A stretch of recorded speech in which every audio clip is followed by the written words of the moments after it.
Hello everyone, एक बार फिर से आप सभी का स्वागत है आपके अपने ही यूट्यूब चैनल में। आशा करते हैं कि आप सब अच्छे होंगे, बेहतर होंगे और आपकी पढ़ाई भी अच्छी खासी चल रही होगी। ठीक है, त्रैमासिक आकलन सत्र कौन सा 2024-25 कक्षा 7वीं। ठीक है, तो हम त्रैमासिक आकलन का जो पेपर है तो हम लेके आ चुके हैं। ठीक है, ये जो पेपर है सीजी बोर्ड का है। ठीक है, सीजी बोर्ड का त्रैमासिक आकलन सत्र 2024-25 का है। ठीक है, जो आपके पेपर में यही पेपर देखने को मिलेगा। ठीक है, तो बिना समय गंवाए वीडियो के लास्ट तक बने रहिएगा, क्योंकि आपके पेपर में यही पेपर आने वाला है। ठीक है, तो आपका जो माध्यम कौन सा है, तो माध्यम आपका हिंदी है और पूर्णांक जो रहेगा आपका तो 80 का रहेगा। ठीक है, और विषय कौन सा है, तो विषय भी आपका कौन सा है, हिंदी है। समय आपका 3 घंटे रहेगा। ठीक है, तो ठीक है, चलते हैं हम प्रश्न की ओर। तो फटाफट प्रश्न देख लीजिए और स्क्रीनशॉट ले लीजिए। ठीक है, ऑब्जेक्टिव टाइप के जो क्वेश्चन है तो फटाफट मैं आपको रटा देता हूँ। ठीक है, जो कि आप अपने पेपर में देखते ही देखते आप एकदम रट लीजिए। ठीक है, रटा देंगे ताकि अपने पेपर में जाके फटाफट आप आंसर लिख पाए। ठीक है, तो पहला प्रश्न हमारा क्या कहता है, सही विकल्प चुनकर लिखिए। आपको क्या करना है, सही विकल्प चुनकर लिखना है। ठीक है, तो आगाज का विलोम शब्द लिखिए। इसमें आपको आगाज का विलोम शब्द लिखना है। आगी होगा, पृथ्वी होगा, परशुर होगा, पानी होगा। तो मेरे प्रिय छात्रों, आकाश का जो विलोम शब्द होगा क्या होगा, पृथ्वी होगा। ठीक है, इसका हमारा जो है राइट आंसर हो जाएगा क्या, आगाज का विलोम शब्द क्या हो जाएगा, तो आगाज का विलोम शब्द हो जाएगा पृथ्वी। इसका हमारा राइट आंसर हो जाएगा। इसके बाद आगे अगला क्वेश्चन देखते हैं। अगला प्रश्न हमारा क्या कहता है, मृदुल का अर्थ है, यानी आपको इसमें से मृदुल का अर्थ बताना है। सुंदर, चमकीला, अनुराग, मधुर। तो मेरे प्रिय छात्रों, मृदुल का जो अर्थ होता है, तो मृदुल का अर्थ होता है मधुर। तो हमारा इसका राइट आंसर क्या हो जाएगा, मधुर हो जाएगा। अगला प्रश्न देखते हैं। अगला प्रश्न हमारा क्या कहता है कि दिए गए शब्दों में से जो अलग है उसे चुनकर लिखिए। यानी आपको इनमें 4 जो ऑब्जेक्टिव दिए हैं, इनमें से जो अलग है यानी हटके है, आपको उसको चुनकर आप को लिखना है। तो पहला क्या है, गगन, दूसरा है हवा, तीसरा है वायु और चौथा है पवन।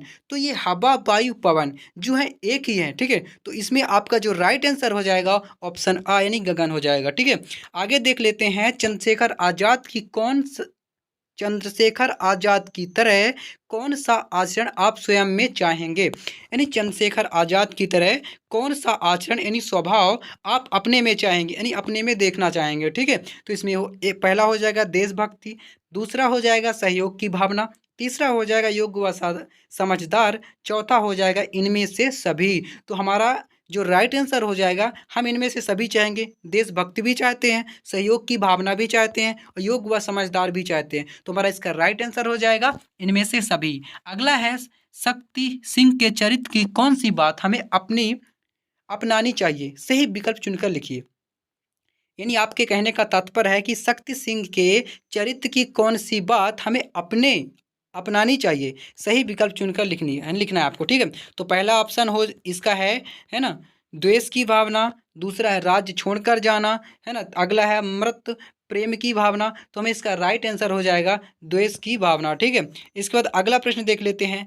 निम्नांकित पंक्ति में से अलंकार पहचान कर लिखिए। यानी आपको इनमें से निम्नांकित पंक्ति में से अलंकार पहचान कर आपको लिखना है।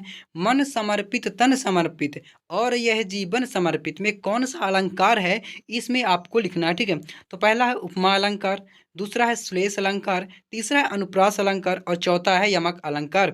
तो मन समर्पित, तन समर्पित और यह जीवन समर्पित में अनुप्रास अलंकार होगा। तो हमारा इसका राइट आंसर हो जाएगा अनुप्रास अलंकार। ठीक है, अगला क्वेश्चन देख लेते हैं। अगला में है अति लघु उत्तरीय प्रश्न, यानी आपको इसमें क्या करना है, अति लघु उत्तरीय प्रश्न है जो 4 अंक का है। ठीक है, तुम निम्नांकित बिंदुओं पर एक एक वाक्य लिखिए, है नहीं। शिक्षा के क्षेत्र में ठाकुर प्यारे लाल का योगदान, यानी आपको इसमें बताना है कि शिक्षा के क्षेत्र में ठाकुर प्यारे लाल का क्या योगदान है। तो ठीक है, शिक्षा के क्षेत्र में ठाकुर प्यारे लाल का योगदान 1919 में सरस्वती पुस्तकालय की स्थापना की। ठीक है, इसमें आपका जो है राइट आंसर हो जाएगा। अगला है 19 अगस्त 1925 की घटना, यानी आपको 19 अगस्त 1925 की आपको इसमें घटना, यानी क्या घटना थी आपको इसमें ये बताना है। ठीक है, तो 19 अगस्त 1925 की घटना है ना, शाहजहांपुर से लखनऊ आ रही ट्रेन को ककोरी में हिंदुस्तान रिपब्लिक एसोसिएशन के क्रांतियों ने लूटा था। आपका जो ये राइट आंसर हो जाएगा। ठीक है, तो अगला है, तो फटाफट आप स्क्रीनशॉट ले लीजिए। अगला है मोटिव फाउंडेशन, क्या है, आपको इसमें ये बताना है। ठीक है, तो प्रतिभावान नव युवकों और नव युवतियों को जिन्हें घना भाव के कारण उच्च शिक्षा से वंचित होना पड़ता है, विश्वविद्यालय की शिक्षा प्राप्त करने में सहायता करना। ठीक है, जो इसका हमारा क्या हो जाएगा, ठीक है, राइट आंसर हो जाएगा। अगला क्वेश्चन देख लेते हैं। अगला क्या कहता है कि लोकमान्य तिलक, क्या लोकमान्य तिलक, ठीक है, तो आपका आंसर हो जाएगा लोकमान्य तिलक अंतःकरण में एक प्रबल अमूल परिवर्तनवादी थे। लोकमान्य तिलक जी ब्रिटिश राज के दौरान स्वराज्य के सबसे पहले और मजबूत अधिवक्ताओं में से एक थे। आपका इसका राइट आंसर हो जाएगा। प्रश्न क्रमांक 8 में क्या कहता है कि समास विग्रह कर नाम लिखिए। आपको इसमें क्या करना है मेरे प्रिय छात्रों, समास विग्रह करना है। ठीक है, और आपको जो है इसमें आपको नाम लिखना है ना, यानी अमृत वर्षा। तो मेरे प्रिय छात्रों, अमृत वर्षा में कौन सा समास हो जाएगा, इसमें आपको ये बताना है। तो अमृत वर्षा में हमारा हो जाएगा संबंधवाचक समास। क्या हो जाएगा, संबंधवाचक समास। अमृत वर्षा में संबंधवाचक समास होगा। ठीक है, अगला है चुहुल पुहुल। तो चुहुल पुहुल में हमारा हो जाएगा द्वंद्व समास। क्या हो जाएगा, द्वंद्व समास, इसका राइट आंसर हो जाएगा। अगला है सुघर घड़ी। सुगर घड़ी में कौन सा समास होगा, तो सुगर घड़ी में कारण तत्पुरुष समास हो जाएगा। अगला है चारों खुंट, है ना, तो चारों खुंट में हो जाएगा हमारा तत्पुरुष समास हो जाएगा। क्या हो जाएगा, चारों खुंट में हमारा होगा तत्पुरुष समास। तो ये आपका 4 नंबर पक्का। ठीक है, तो आगे आगे चलते हैं। हमारा अगला प्रश्न क्या कहता है, अगला प्रश्न हमारा है कि प्रश्न क्रमांक 9 क्या कहता है कि चौमास के महीना में तुहर घर के आसपास का बदलाव होते लिखाओ।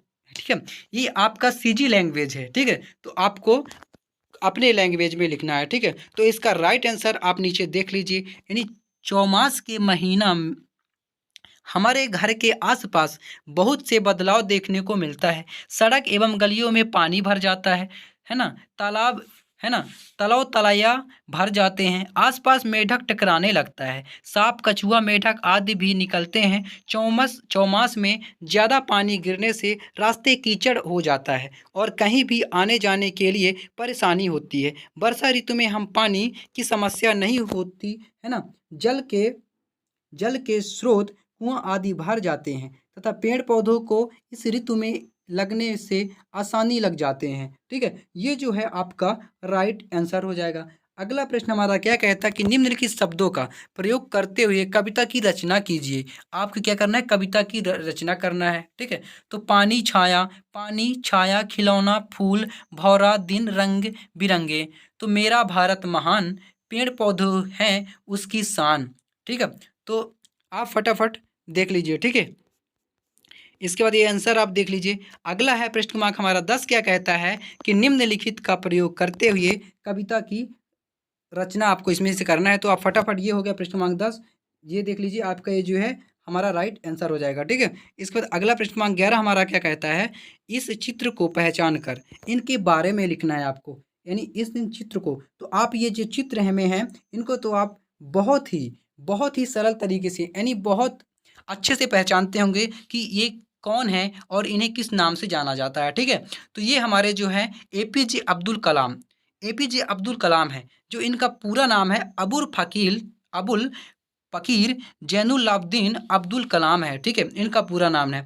अब्दुल कलाम की जन्म जो है 15 अक्टूबर 1931 को रामेश्वरम में हुआ था। कहाँ हुआ था, तो रामेश्वरम में हुआ था, है ना। कलाम ने भारत के लिए कई मिसाइलें बनाई हैं और इन्होंने हमारे भारत के लिए कई मिसाइलें बनाई है। ठीक है, डॉक्टर एपीजे अब्दुल कलाम ने भारत के लिए अग्नि और पृथ्वी जैसी विभिन्न मिसाइल का निर्माण किया, इसलिए इन्हें मिसाइल मैन कहा जाता है। ठीक है, तो डॉक्टर एपीजे अब्दुल कलाम को मिसाइल मैन के नाम से भी जाना जाता है। किस नाम से जाना जाता है, मिसाइल मैन के नाम से जाना जाता है। ठीक है, आगे चलते हैं। हमारा लघु उत्तरी प्रश्न हम देख लेते हैं। उचित स्थान पर विराम चिन्ह लगाइए। ठीक है, आपको इसमें विराम चिन्ह लगाना है, जो आपका जो 6 अंक का है। ठीक है, तो फटाफट देख लीजिए, आपका 6 नंबर जो है तो पक्का है। ठीक है, मैं चली जाऊंगी, जरा शरीर संभल जाए, तू अपने गांव चली जा, तो यहाँ पर हमारा जो है विराम चिन्ह हो जाएगा। ठीक है, यहाँ पे हो जाएगा। इसके बाद दूसरा में क्या है, गांव मेरा कौन बैठा है, यहाँ पे हो जाएगा। ठीक है, इसके बाद कहती कहती मौसिम